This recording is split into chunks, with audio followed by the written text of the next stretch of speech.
இன்றைக்கு இந்த ஆட்சி பொறுப்பேற்ற பிறகு எல்லாம் ஊழல், டாஸ்மாக் ஊழல். தமிழகத்தில் சுமார் 6000 மதுபானம் டாஸ்மாக் கடை இருக்குது. 6000 டாஸ்மாக் கடையில ஒரு பாட்டில் 10 ரூபா அதிகமா கொடுத்து வாங்க வேணும். ஒரு நாளைக்கு 1.5 கோடி பாட்டில் விற்குது.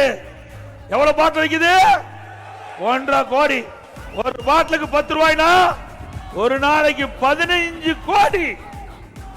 இந்த டாஸ்மாக் கடையிலிருந்து மட்டும் முறைகேடாக சம்பாதித்து மேலிடத்துக்கு அனுப்பிச்சிட்டு இருக்கிறாங்க.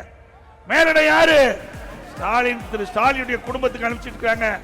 ஒரு மாசத்துக்கு 450 கோடி, வருஷத்துக்கு இந்த 4 ஆண்டு காலத்தில் 22,000 கோடி டாஸ்மாக் அந்த நிறுவனத்திலிருந்து மட்டும் இந்த 10 ரூபா பாட்டிலுக்கு அதிகமாகி கொள்ளையடித்த அரசாங்கம் திமுக அரசாங்கம். இந்த அரசாங்கம் தொடர வேண்டுமா? ஊழல் நடவடிக்கை அரசாங்கத்தை அகற்றுவீர்களா?